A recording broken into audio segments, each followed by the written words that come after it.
Assalamualaikum warahmatullahi wabarakatuh. Alhamdulillah wassalatu wassalamu ala Rasulillah wa ala alihi wa ashabihi wa man walah. Amma ba'du. Sidang penonton yang dirahmati Allah Subhanahu wa taala, kita bertemu lagi sekali dalam episod pengajian kita bagi kitab Anak Kunci Syurga karangan Syekh Abdul Qadir Al-Mandili rahimahullahu taala. Pada kelas yang lalu, kita telah pun mula membincangkan tentang rukun iman yang pertama, iaitulah beriman dengan Allah Subhanahu wa taala. Dan kita telah membaca perkataan musannif rahimahullahu taala. Musannif maksudnya pengarang rahimahullahu taala berkenaan dengan sejumlah sifat-sifat Allah taala yang wajib kita imani.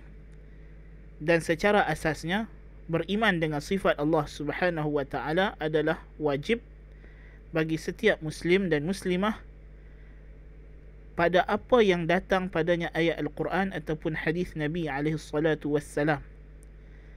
Tidak dihadkan dengan jumlah yang tertentu. Apa sahaja hadis yang telah sabit dan sampai kepada kita, sabit dengan makna sahih ataupun maksudnya hadis itu diyakini ataupun kuat sangkaan ianya adalah ucapan Nabi SAW, maka ianya adalah wajib untuk kita beriman. Dan ini kita akan perincikan pada bahagiannya nanti insya-Allah taala.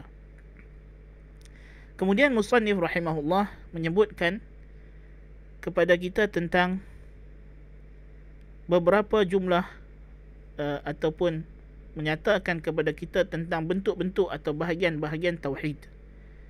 Dan telah kita sebutkan sebelum ini pada kelas yang lepas, beriman dengan Allah Subhanahu wa taala bermakna kita beriman dengan tiga perkara. Yakni ada tiga perkara yang menjadi rukun beriman dengan Allah Subhanahu wa taala. Iaitulah yang pertamanya beriman dengan Allah sebagai Rabbul Alamin. Bahawa Allah lah Rabb, pencipta, pemilik, pemelihara dan pentadbir seluruh alam.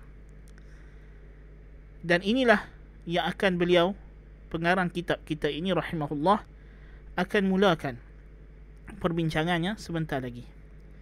Dan yang kedua ialah beriman dengan Allah sebagai Al-Ilah, Al-Haq, Al-Mustahiqqu lil-ibadati wahdah, sebagai satu-satunya zat sembahan yang benar-benar layak dan sepatutnya disembah, yang tidak ada sembahan yang sepatutnya disembah dengan penuh rasa cinta, takut dan harap, melainkan Dia sahaja. Dan yang ketiga, kita beriman dengan semua nama-nama dan sifat-sifat Allah Tabaraka wa Ta'ala. Dan inilah apa yang disebut oleh para ulama sebagai pembahagian ataupun bahagian-bahagian tauhid. Dengan makna kita mentauhidkan Allah, maka tauhidkan Allah itu berlaku dalam tiga perkara, dalam tiga bentuk, tiga rukun yang mesti ada supaya seseorang itu dianggap sahih tauhidnya, dianggap sah tauhidnya. Dengan makna, jikalau dia mengingkari mana-mana salah satu daripada tiga perkara ini, maka dia telah membatalkan tauhidnya. Jadi hakikatnya tauhid itu adalah satu, tidak boleh dipisah-pisahkan. Perumpamaan yang mudah kalau para penonton ingin memahami masalah ini adalah sangat senang. Kita semua mengetahui bahawa rukun salat disebutkan ada 13 di sisi fuqaha Syafi'iyah rahimahumullahu jami'an. Ada 13 rukun salat. 13 rukun salat ini untuk berapa salat tuan-tuan dan puan-puan? Untuk satu salat. Misalnya salat subuh 2 rakaat, tetapi dia ada 13 rukun, bukan ada 13 salat subuh. Dan ke-13 rukun ini mestilah ada dalam salat yang kita dirikan untuk menjadikan salat kita itu valid, sah, diterima di sisi syarak. Jikalau mana-mana rukun yang 13 ini ditinggalkan, walaupun satu rukun, seperti tidak membaca Al-Fatihah masalahnya, maka salat tadi adalah tidak sah, batal, nullify. Jadi maknanya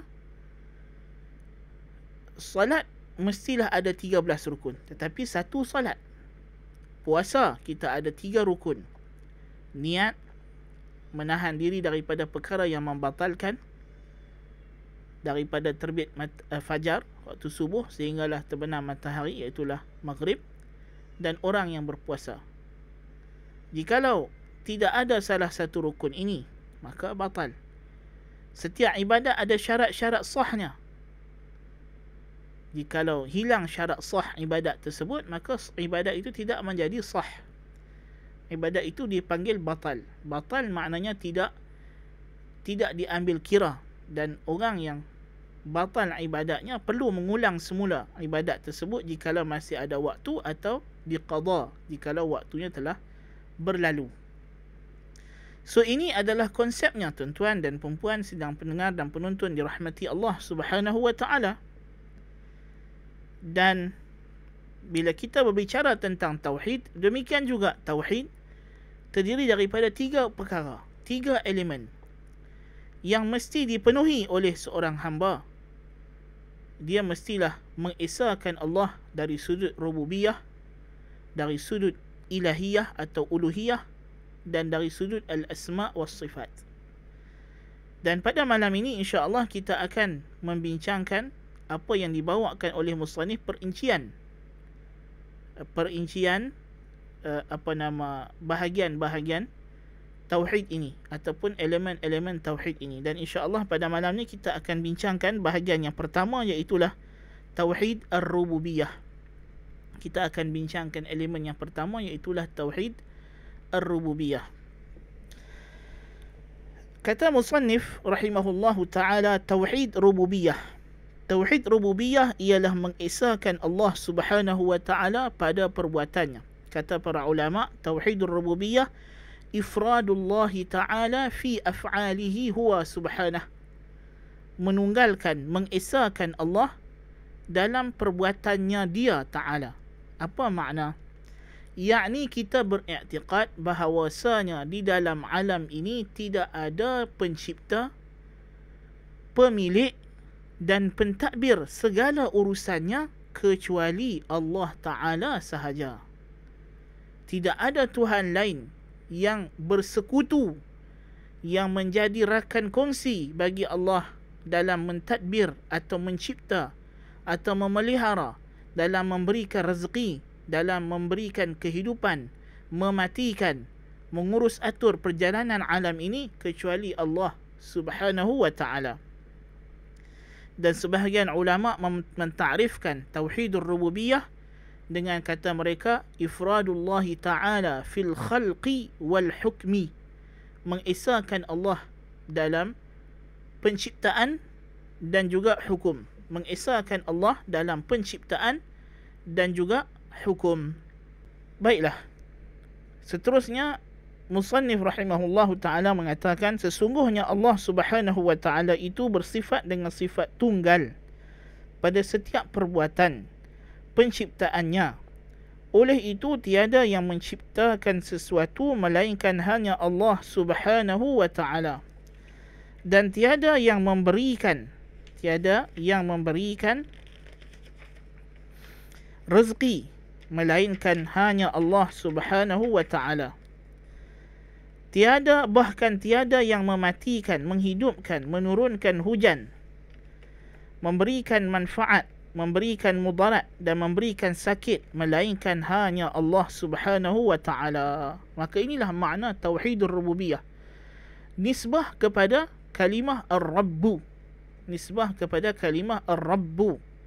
Dan kalimah ar-rabbu maknanya ialah as-sayyidul muslih al-qaim ala syai', pemilik yang menjaga, yang memelihara sesuatu. Jadi maknanya ini adalah makna kalimah ar-rabb dari segi bahasa Arab, dan tidak digunakan secara mufrad tanpa disandarkan, yakni kalimah rabbun macam itu saja, ar-rabbu, melainkan hanya kepada Allah Subhanahu wa ta'ala sahaja. Adapun kepada makhluk ia disandarkan, seperti kita sebut Rabbul Bait, tuan rumah, Rabbul Kitab, empunya kitab, Rabbatul Manzil, suri rumah, yang menjaga rumah, dan seterusnya. Dan anak tiri orang Arab panggil Ar-Rabib dan Ar-Rabibah, kerana dia dipelihara, dijaga oleh ayah atau ibu tirinya tadi. Jadi ini adalah makna Ar-Rububiyah. Dan inilah maksud daripada firman Allah Subhanahu wa taala, Alhamdulillahi Rabbil Alamin. Segala sifat sempurna itu hanyalah kepunyaan, hanyalah hak Allah, Tuhan Rabbul Alamin. Rabbil Alamin maknanya pemilik, pencipta, pentadbir seluruh alam. Maka kata musannif lagi, maka ini memberi penafian kepada kepercayaan bahawa bukanlah hantu, pelesit, para karamah atau wali dan nenek moyang yang memberikan penyakit atau mampu menyembuhkan penyakit itu.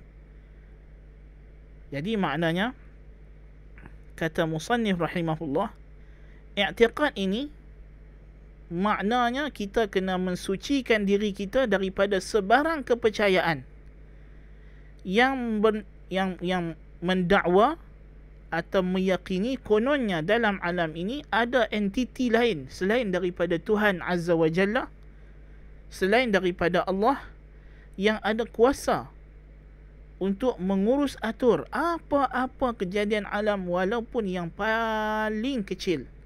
Seperti contoh yang disebutkan oleh musannif di sini ialah kepercayaan tentang kononnya hantu dan setan dan pelesit dan jembalang boleh memberikan mudarat atau manfaat, ataupun keramat dan wali, kubur keramat dan kubur wali kononnya boleh memberikan rezeki, boleh memberikan anak, boleh menyembuhkan penyakit.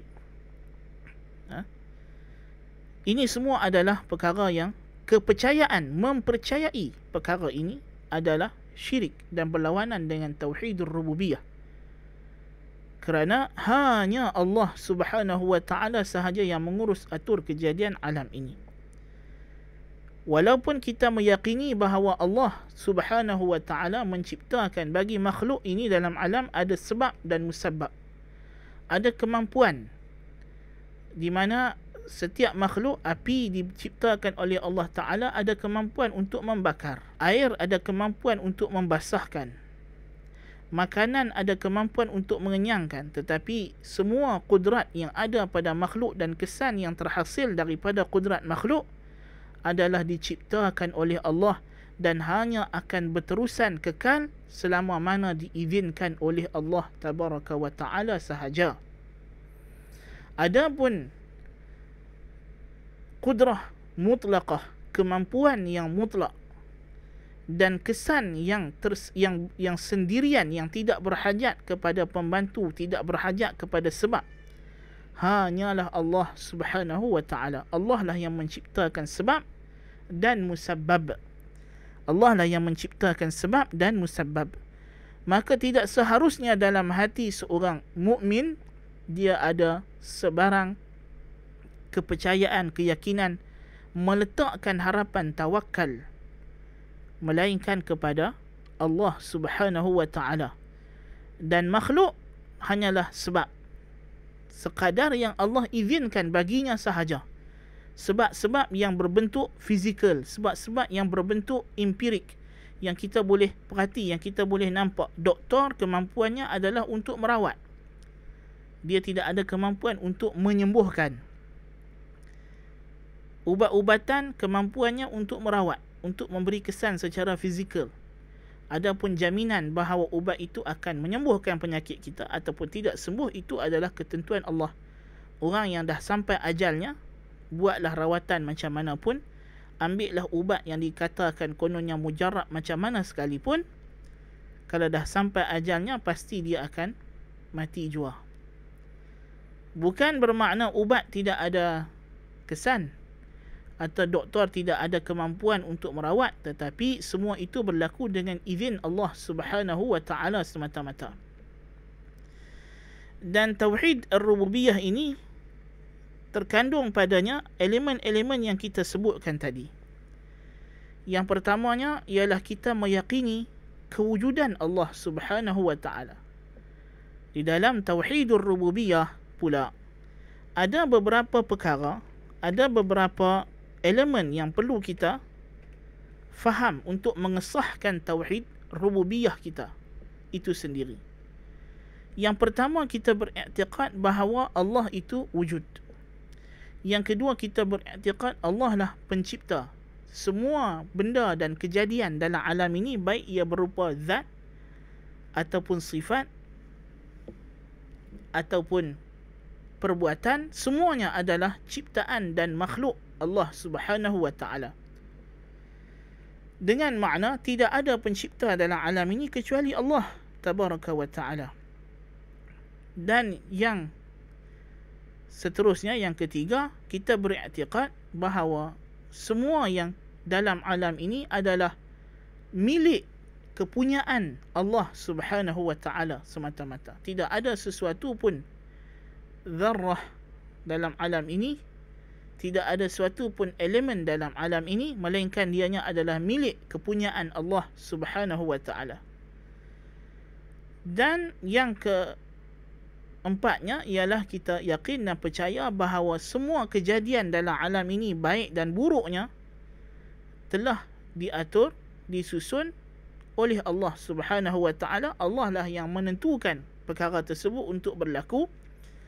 Dan di antara makna Allah Taala itu adalah pentadbir alam, ialah kita yakin bahawa dia akan menghidupkan yang mati. Di antara urusan pentadbiran dalam alam ini ialah rezeki, memberi rezeki, menghidupkan, mematikan, menyembuhkan penyakit, memberi mudarat, menolak mudarat, mendatangkan manfaat, menyekat manfaat, melapangkan rezeki, menyempitkan rezeki. Semua itu adalah hak eksklusif Allah Subhanahu wa taala, yang tidak ada perkongsian dengannya mana-mana makhluk sekalipun. Dan inilah makna firman Allah, Alhamdulillahi Rabbil Alamin. Dan firman Allah Subhanahu wa taala, Ala lahul khalqu wal amr. Ala lahul khalqu wal amru, di mana maksudnya kata Allah, bagi Allah lah penciptaan dan pemerintahan, arahan. Yakni tidak ada yang dalam alam ini melainkan makhluk Allah, dan semuanya berlaku dengan perintah dan arahan Allah. Dan firman Allah Subhanahu wa taala, Tabarakalladzi biyadihil mulku wa huwa ala kulli syai'in qadir. Maha berkatlah Allah yang di tangannya lah terletak urusan pemerintahan, pemilikan alam ini. Dan dialah yang maha berkuasa, berkemampuan untuk melakukan segala perkara. Jadi Allah lah yang maha berkuasa, yang maha berkemampuan melakukan segala perkara. Dan tauhidur rububiyah ini, sidang pendengar dan penuntun yang dirahmati Allah Subhanahu wa taala, di antara tauhid yang telah diikrarkan dan dipercayai dan diyakini bukan sahaja oleh orang Islam, bahkan juga oleh orang musyrikin jahiliyah. Oleh musyrikin jahiliyah, di mana Allah Subhanahu wa taala menjelaskan kepada kita pada banyak tempat dalam Al-Quran bahawasanya orang musyrikin jahiliyah itu berikrar dengan keesaan, ketunggalan Allah dalam perkara yang kita sebutkan tadi. Di antaranya apa yang dibawakan oleh musannif rahimahullahu taala di sini dengan firman, itulah firman Allah dalam surah Az-Zukhruf ayat ke-9, وَلَئِن سَأَلْتَهُمْ مَنْ خَلَقَ السَّمَاوَاتِ وَالْأَرْضَ لَيَقُولُنَّ خَلَقَهُنَّ الْعَزِيزُ الْعَلِيمُ. Demi Tuhanmu, yakni Allah bersumpah, dan sesungguhnya demi Tuhanmu wahai Muhammad, jikalau kamu bertanya mereka, siapa mereka, yakni musyrikin Mekah, siapakah yang menciptakan langit dan bumi, pastilah mereka akan menjawab yang menciptakannya itu adalah Al-Azizul Hakim, Tuhan yang bersifat dengan gagah perkasa, Al-Azizul Alim, khalaqahunna Al-Azizul Alim, Tuhan yang bersifat dengan gagah perkasa dan juga maha mengetahui. Dan di antara ayat dan dalil lagi berkenaan perkara ini, kita boleh rujuk juga kepada surah Al-Ankabut ayat ke-61, firman Allah Ta'ala, وَلَئِن سَأَلْتَهُمْ مَنْ خَلَقَ السَّمَاوَاتِ وَالْأَرْضَ وَسَخَّرَ الشَّمْسَ وَالْقَمَرَ لَيَقُولُنَّ اللَّهُ فَأَنَّى يُؤْفَكُونَ. Jikalau kamu bertanya mereka, wahai Muhammad, siapa mereka? Musyrikin Mekah. Siapakah yang menciptakan langit dan bumi dan menjalankan matahari dan bulan? Pastilah mereka akan menjawab, Allah. Maka bagaimanakah mereka boleh dipalingkan daripada mentauhidkan yang melakukan perkara tersebut, lalu mereka mensyirikkan dia dalam ibadah?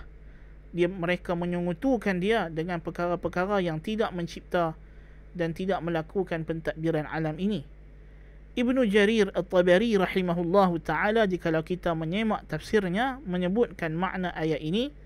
Kata beliau, وَلَئِنْ سَأَلْتَ يَا مُحَمَّدْ هَؤُلَاءِ الْمُشْرِكِينَ بِاللَّهِ مَنْ خَلَقَ السَّمَاوَاتِ وَالْأَرْضَ فَسَوَّاهُنَّ وَسَخَّرَ الشَّمْسَ وَالْقَمَرَ لِعِبَادِهِ يَجْرِيَانِ دَائِبَيْنِ لِمَصَالِحِ خَلْقِ اللَّهِ لَيَقُولُنَّ الَّذِي خَلَقَ ذَلِكَ وَفَعَلَهُ اللَّهُ فأنا يؤفكون. يقول جل ثناؤه فأنا يصرفون عمن صنع ذلك فيعدلون عن إخلاص العبادة له.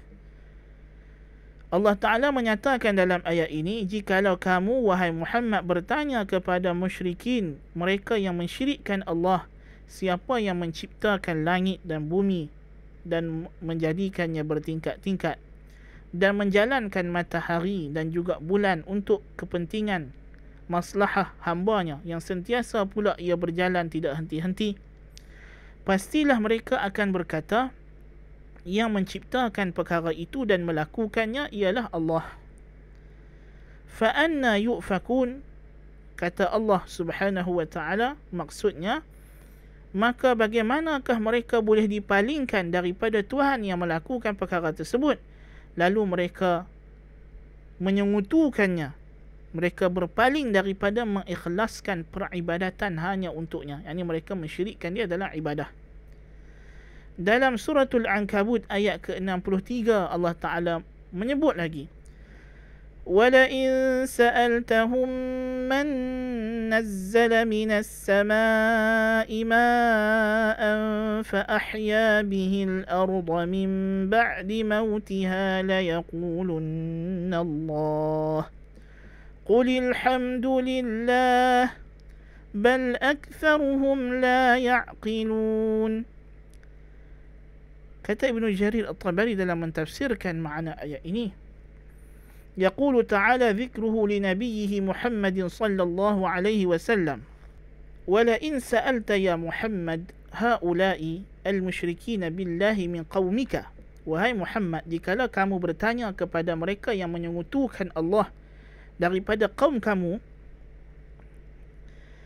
siapakah yang menurunkan daripada langit itu air, iaitulah hujan, yang dengan yang Allah turunkan daripada awan, lalu Allah hidupkan dengannya tanah, yakni Allah hidupkan dengan air hujan itu yang turun daripada langit, permukaan bumi, tanah, dengan ditumbuhkan tumbuh-tumbuhan setelah ianya kering gersang disebabkan kemarau dan sebagainya. Dan maksud firman Allah, la yaqulunna Allah, yakni pastilah mereka akan menjawab, yang melakukan itu adalah Allah, yang baginya lah segala ibadah. Dan firman Allah, qulil hamdulillah, yakni katalah, jikalau mereka sudah menjawab demikian itu, wahai Muhammad, katalah pula olehmu, alhamdulillah, segala puji bagi Allah. Bal aktharuhum la ya'qilun, namun kebanyakan mereka itu tidak berakal. Yakni kebanyakan mereka, orang yang mensyirikkan Allah itu, tidak berakal, tidak memahami perkara yang sebenarnya memberi manfaat kepada mereka dalam agama mereka, dan apa yang sebenarnya memudaratkan mereka. Disebabkan kejahilan mereka akan perkara tersebut, mereka menyangka bahawa perbuatan mereka menyembah sembahan-sembahan selain Allah akan membawa kepada mereka mendapat kedudukan yang dekat di sisi Allah. Sedangkan mereka tidak tahu bahawa perbuatan itulah yang akan membawa kemusnahan mereka dan menyebabkan mereka kekal dalam neraka. Allahul Musta'an. Dalam surah Luqman ayat ke-25, Allah Ta'ala berfirman, وَلَئِن سَأَلْتَهُمْ مَنْ خَلَقَ السَّمَاوَاتِ وَالْأَرْضَ لَيَقُولُنَّ اللَّهُ قُلِ الْحَمْدُ لِلَّهِ بَلْ أَكْثَرُهُمْ لَا يَعْلَمُونَ.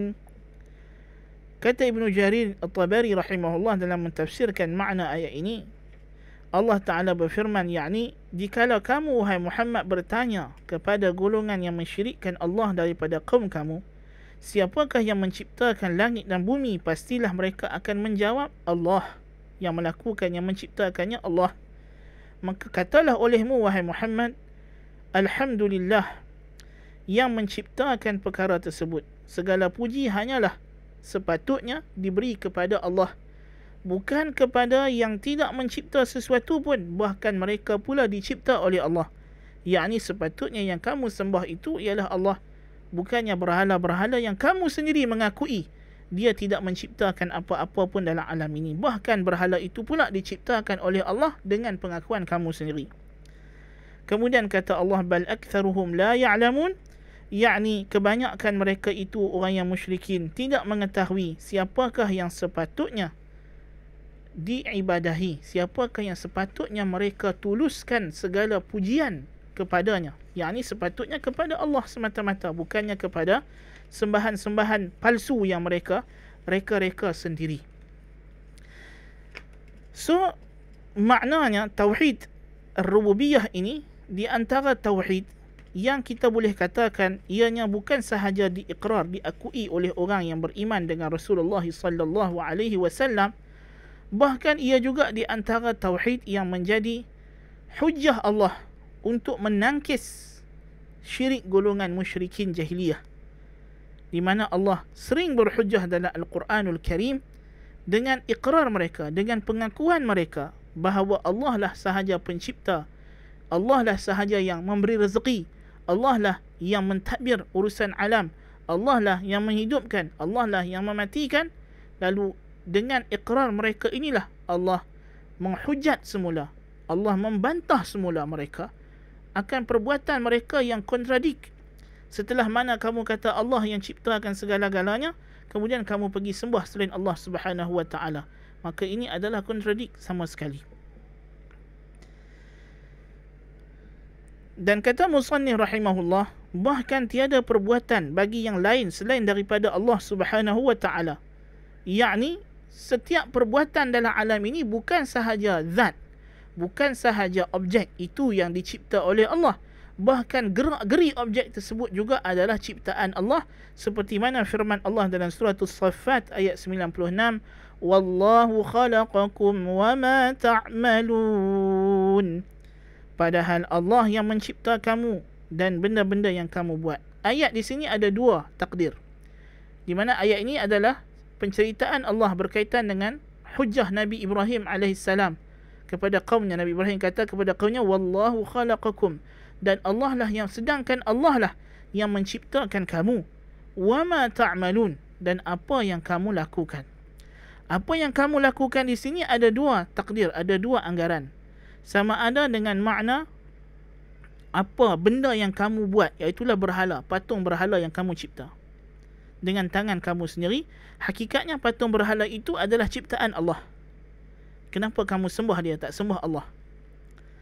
Yang kedua anggarannya adalah ma di sini mausulah, yakni wallahu khalaqakum.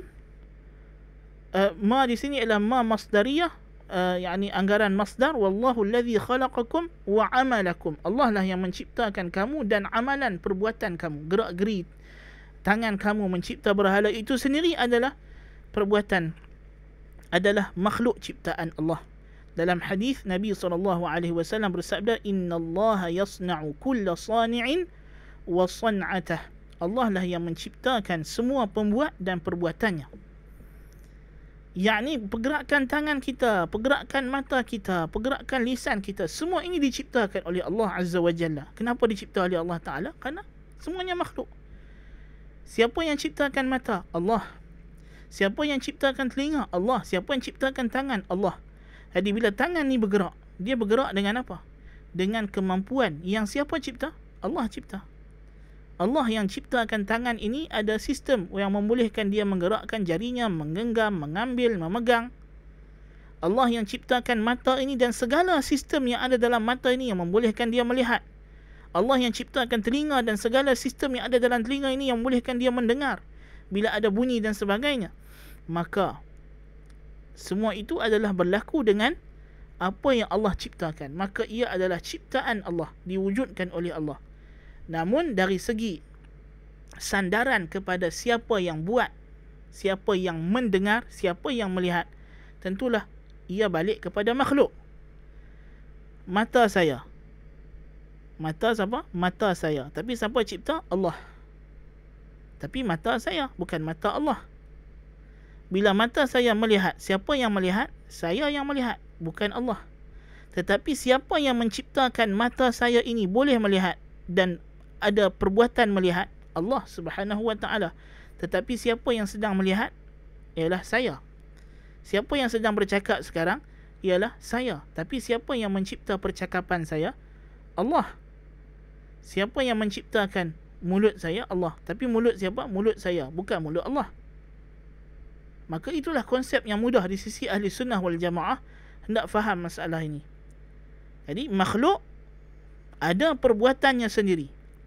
Yang perbuatan itu yang dia buat, tetapi semua perbuatannya, semua gerak-gerinya adalah ciptaan, diwujudkan, diizinkan berlaku, diizinkan untuk ia wujud di alam ini oleh Allah Subhanahu wa Ta'ala. Kalau Allah tidak hendak makhluk itu buat perkara tersebut, dia tidak akan buat. Allah tidak perlu menghalang dia. Allah cukup tidak mengkehendaki benda tersebut, maka makhluk itu juga tidak akan mengkehendakinya. Dan ini insya-Allah kita akan bincangkan nanti bila datang masalah beriman dengan qada dan qadar. Apa yang saya nak huraikan dalam masalah tauhid rububiyah ini, kita dah sebut tadi sejumlah elemen dalam tauhid rububiyah. So kita balik patah lagi sekali, kita nak bincang elemen-elemen yang kita sebutkan tadi sebagai elemen dalam tauhid rububiyah. Apa dia yang pertama tadi kita sebut ialah beriman dengan kewujudan Allah Subhanahu wa Ta'ala. Beriman bahawa Allah wujud. Apakah beriman kepada Allah itu wujud? Beriman bahawa alam ini ada pencipta. Perlukan kepada dalil? Jawapannya, hakikatnya, apakah maksud dalil yang you nak maksudkan? Hakikatnya, beriman dengan kewujudan Allah, dia adalah apa yang disebutkan sebagai self-evidence.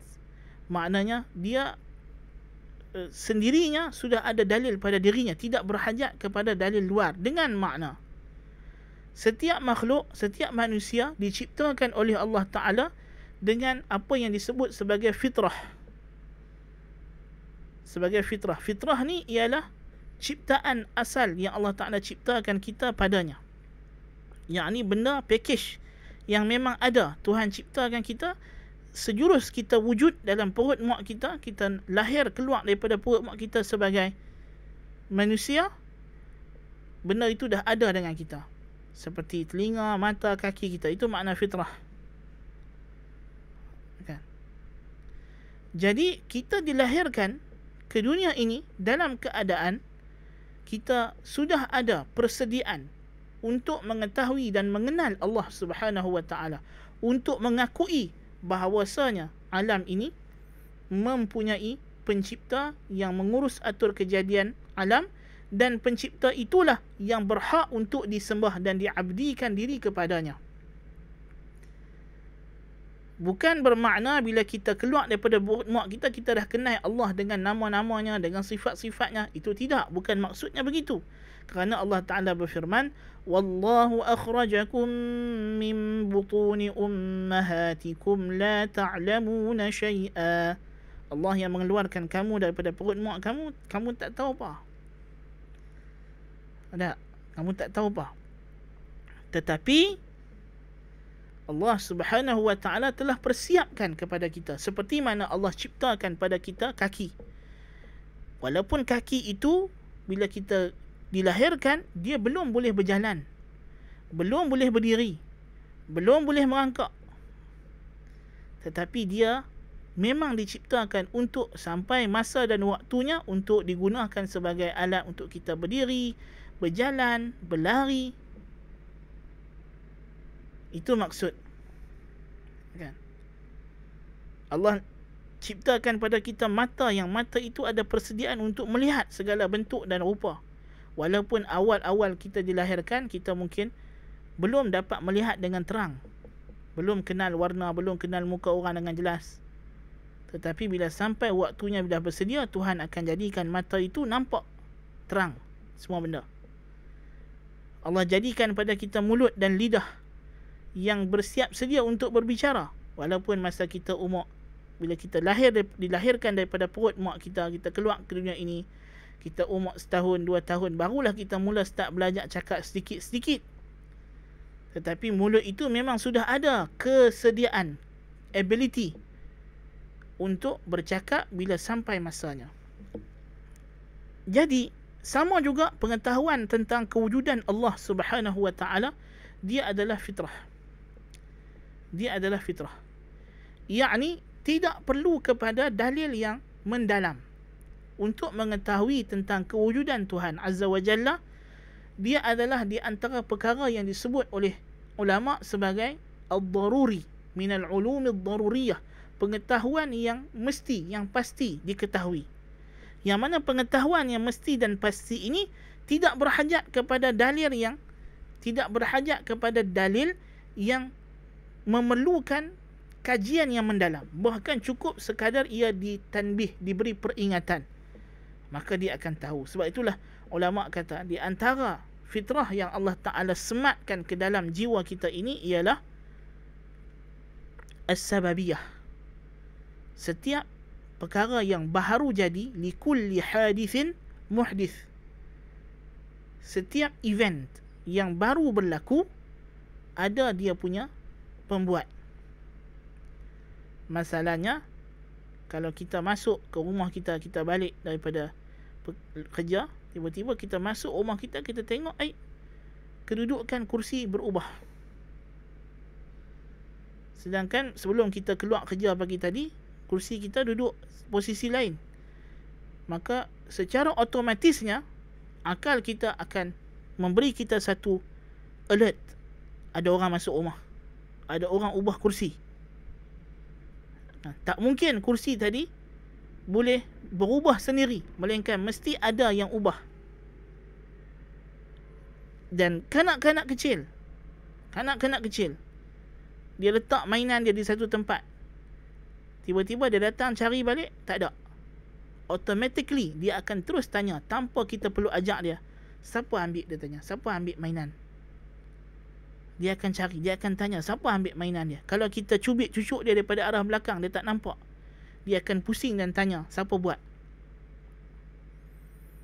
Pasal automatically fitrah manusia, setiap kejadian yang baru berlaku mesti ada yang buat, mesti ada yang lakukan.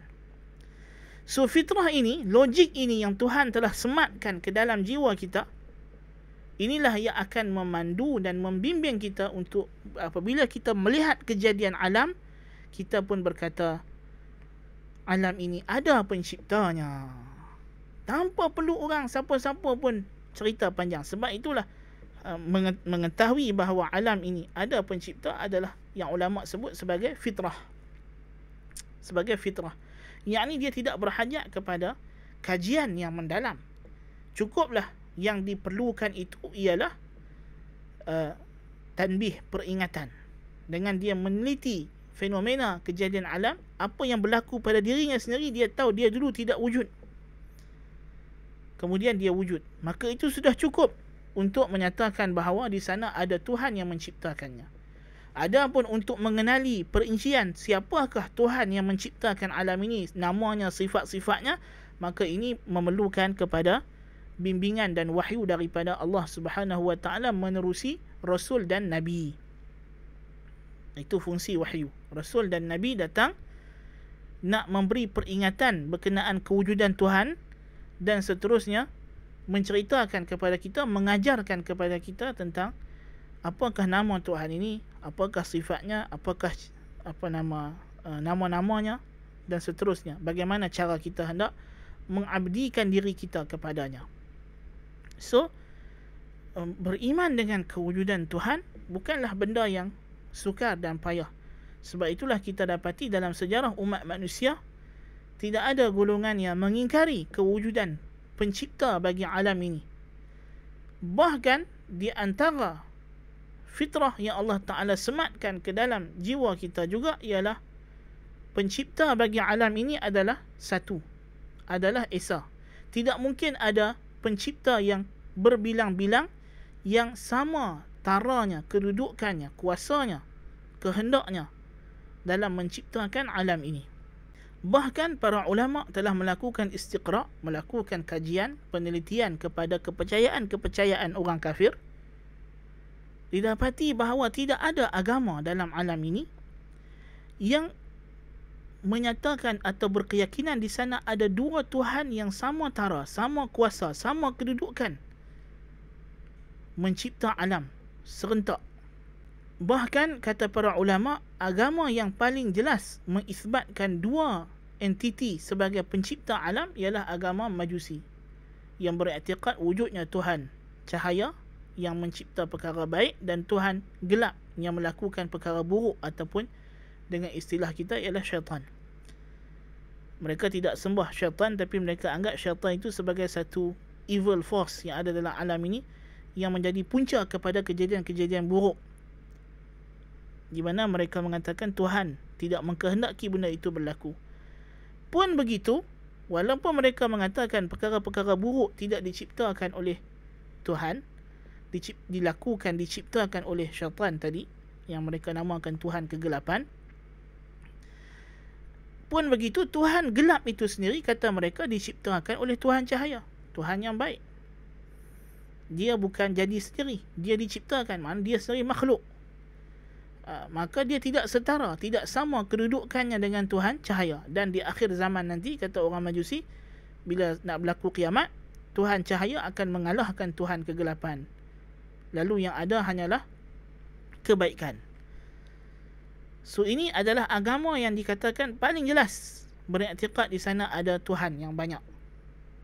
Sedangkan kalau kita tengok agama Kristian yang mengatakan di sana ada Trinity, tentulah mereka tidak beriktikad ada Tuhan yang banyak. Bagi mereka Tuhan ada satu, tetapi Tuhan itu boleh menjelma dalam 3 rupa atau 3 bentuk.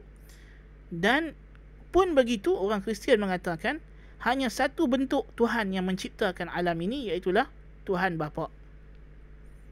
Pun begitu, mereka tak mengatakan Tuhan Anak, Ruhul Qudus menciptakan alam. Bagi mereka yang menciptakan alam, yang menjadikan alam hanyalah Tuhan Bapa. Allahu Akbar kabira. Maha suci Allah, maha besar Allah.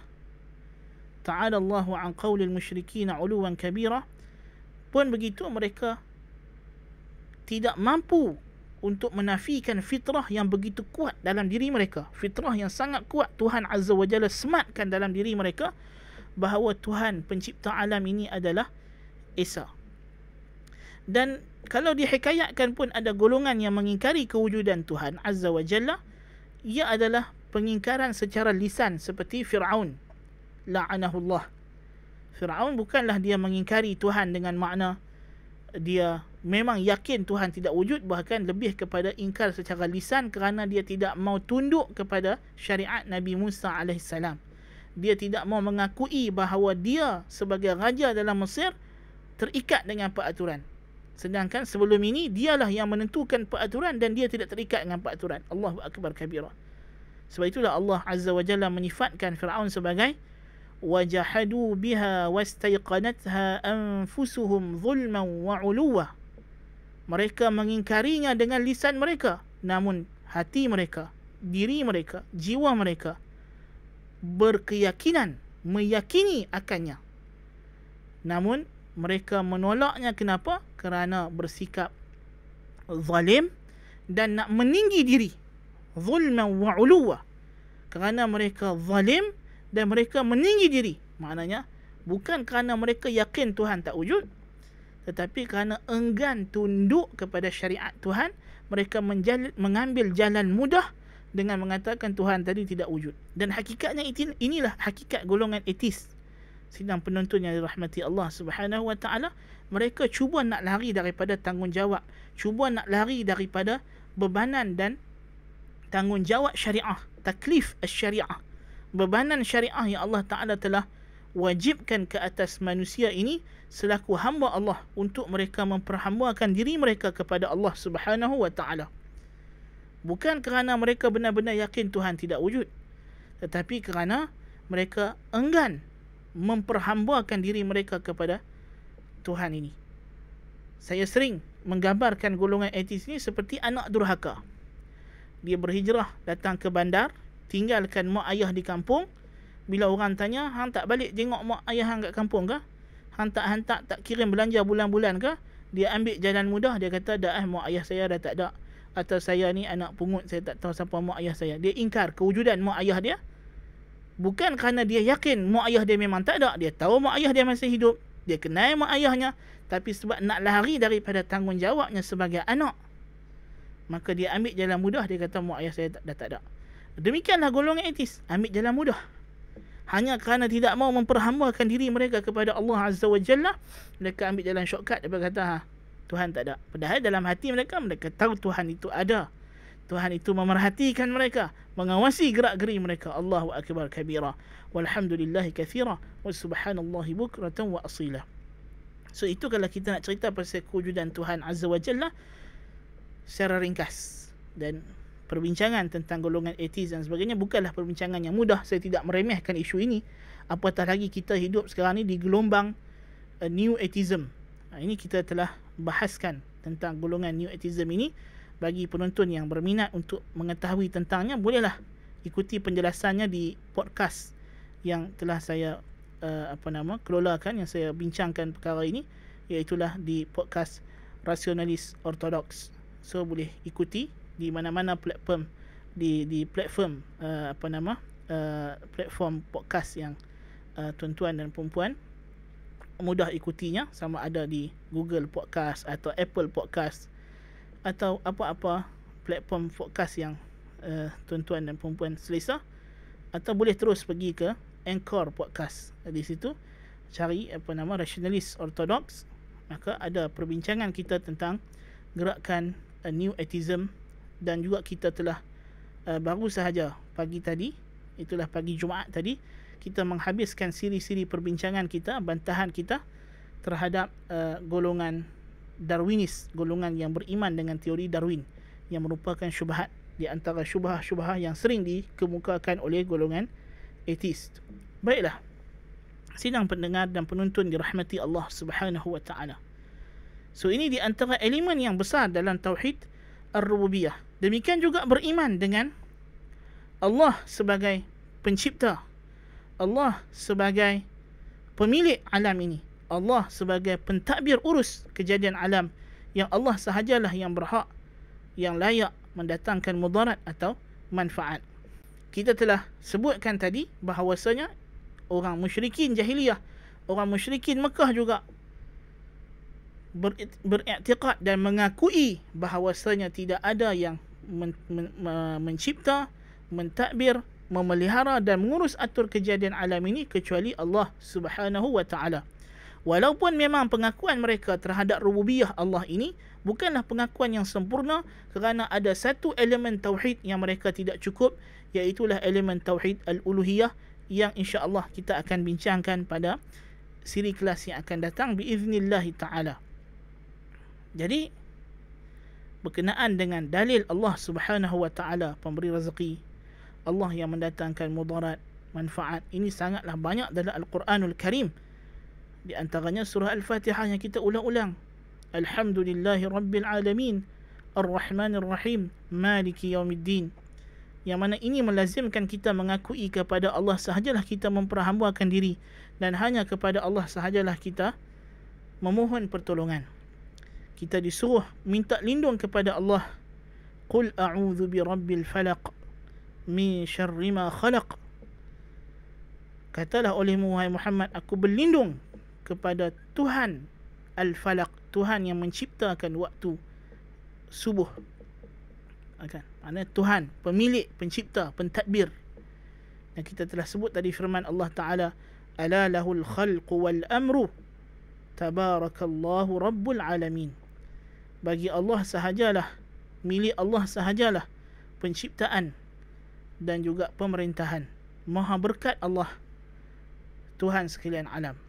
Demikian juga kita dah lihat dalil-dalil yang dibawa oleh musannif rahimahullahu ta'ala pada kelas yang lepas, pada awal bila dia masuk bab ini tentang sejumlah sifat-sifat Allah Subhanahu wa taala yang sifat itu mentakrirkan kepada kita Allah lah sahaja pemelihara seluruh alam ini, penjaga seluruh alam ini, pemilik seluruh alam ini. Dialah yang maha kaya, tidak berhajat kepada selain dia, dan semua yang lain berhajat kepadanya, memerlukannya.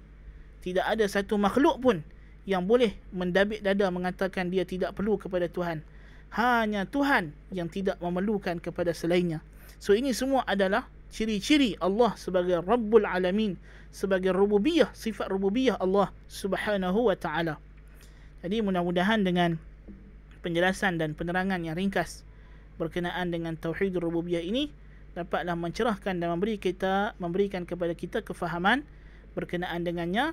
Dan setakat itu dulu untuk pengajian kita pada malam ini. Mudah-mudahan kita bertemu lagi pada sesi yang lain, iaitulah membincangkan pula tauhid al-uluhiyah biiznillah ta'ala. Qultu lakum ma sami'tum, subhanakallahumma bihamdika, ashhadu an la ilaha illa anta, astaghfiruka wa atubu ilaik.